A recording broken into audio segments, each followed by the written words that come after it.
What's up, Cowboys Nation? Welcome back to the channel, where we bring you the truth, the inside scoop, and everything Dallas Cowboys, straight from the star in Frisco to your screen. Now listen, this team is on a mission to get better, to sharpen every edge, and to build something special in 2025. And part of that journey is making smart moves, not just on the field, but at the negotiating table, too.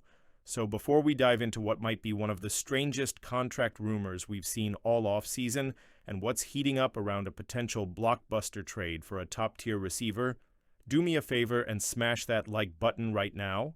It helps the channel, helps us grow, and shows your support for Cowboys content made by the fans, for the fans.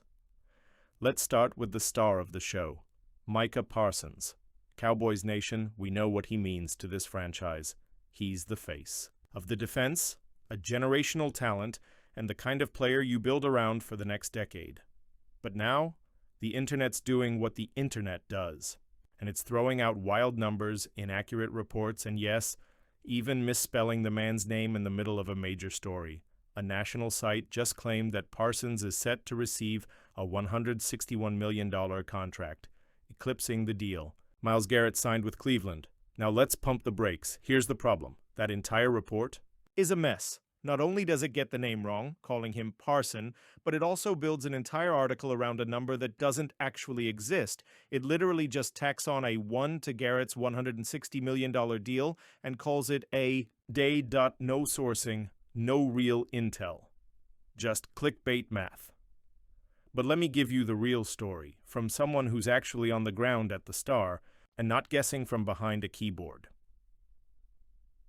Here's the truth right now, there has been no official movement on a Micah Parsons extension. The Cowboys have not formally entered negotiations, and there's no deal coming, not yet, but Micah wants to be here. According to multiple sources, then including our own CowboysCountry.com, Parsons has privately expressed that he wants to be a Cowboy for life. He's talked about a 5-year deal in the range of $40 million per year, which would come out to a staggering $200 million total. That would make him the highest-paid non-quarterback in NFL history. And honestly, he's earned it. Micah is on a historic pace, already approaching 50 sacks faster than almost anyone in league history. He's a game-changer, a franchise cornerstone, and if the Cowboys are smart, and I believe they are, they know locking him up long-term is essential to the team's future. But Micah isn't forcing it. He's at workouts, staying with the team, just like Dak Prescott did when he was waiting on his massive extension. He's showing good faith, not holding out, and being the leader this team needs him to be. That's the part the national media misses. It's not just about money. It's about culture. It's about being present, and it's about building something real in Dallas. That's the wild part. Yahoo published a piece saying that Parsons is likely to get more than Garrett, and a second site just added $1 million and wrote a headline. There's no source, no negotiation update, and no insider confirmation of numbers. Just speculation packaged as fact. And unfortunately, that kind of misinformation travels fast.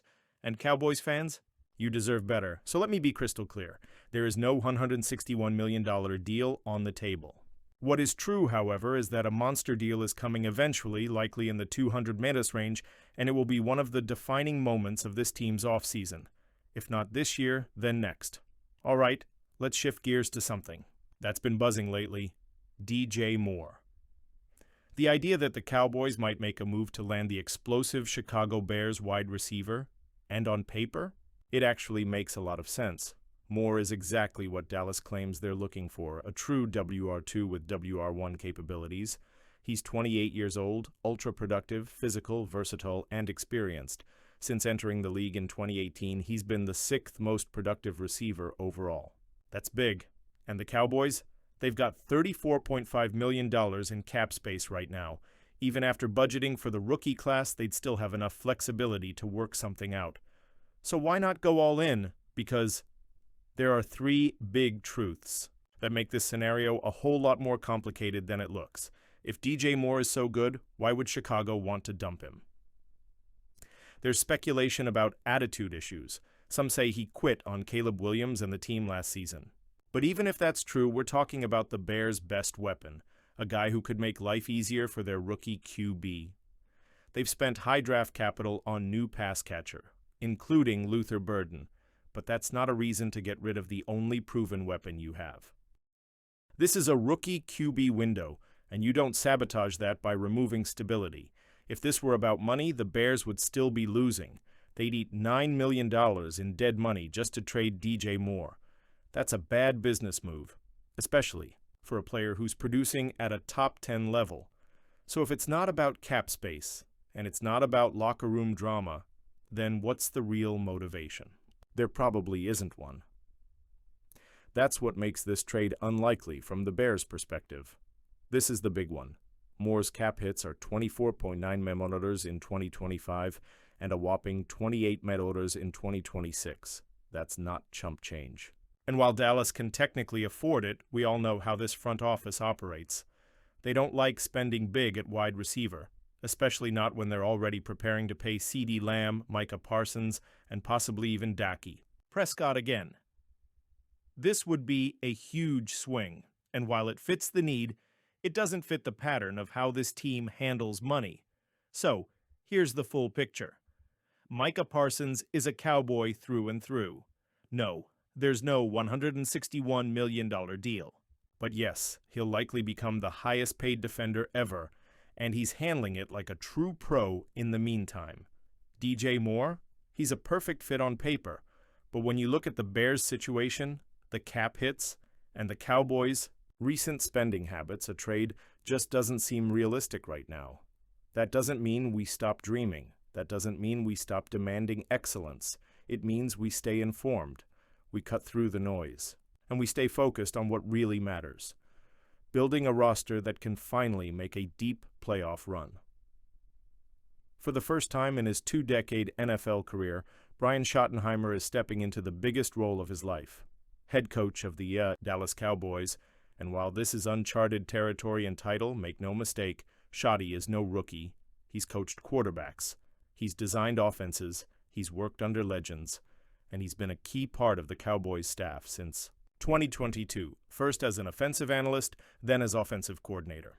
But now, it's his show, and fans were eager to hear how he's planning to approach this new era.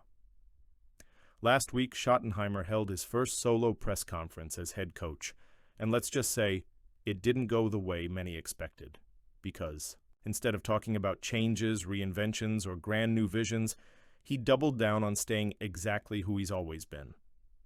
I promised myself I wouldn't change when asked directly if taking over as head coach had made him think about altering his style. Shottenheimer gave a blunt and maybe even surprising answer. No, I won't change. I think I've always been someone who believes in connection, getting to know these guys. I've always been able to be demanding, and I'm pretty good at disciplining guys, he continued. Not really, man. I promised myself when I got this opportunity that I wouldn't change. Cowboys Nation, you know what that tells me? This is a coach who knows who he is. And in a league where the pressure to reinvent, repackage, and overcorrect can get even the best of coaches off their game, that self-awareness is powerful. It's clear Shotty isn't coming into this job trying to play a role. He's not putting on a new face just because the title on his office door changed. He's bringing the same energy, the same focus, and the same principles that earned him this shot in the first place. And that authenticity might just be exactly what this team needs, a subtle dig at past coaches. Now, here's where things get interesting. In that same press conference, Shottenheimer said something that raised a few eyebrows. When talking about what he's seen from other coaches who did change after getting a promotion, he didn't hold back. I've seen too many people change, and the ones I've seen do that, I'm not going to name them. They weren't very successful. Whoa! Now look, he didn't call anyone out directly, but let's be real. That's a pretty direct statement, especially when you consider the fact that he spent time with some high-profile coaching staffs. Could it be a dig at someone he worked with before Dallas? Or maybe even a broader commentary on the coaching culture in the NFL? It's hard to say. But what we do know is this: he's not talking about Mike McCarthy. McCarthy was already in his third year as Cowboys head coach when Shottenheimer joined the team in 2022. In fact, Shotty has often referred to McCarthy as a mentor, so it's unlikely there's any shade there. It's probably more of a general message to the football world. Be yourself, Stick to your values, and if you have to change who you are just to get the job, you're not going to last long. And honestly, that's something Cowboys fans can respect. Why this matters for Dallas. Right now, let's zoom out for a second. The Cowboys are coming off a 7-10 season, a disappointment, no question. A year that started with high hopes and ended with a lot more questions than answers. Now with a new coaching staff, a few key veteran decisions looming, and a locker room that's still looking for leadership, the team is in a delicate phase. This isn't the time for guesswork. It's not the time for gimmicks or drastic overhauls.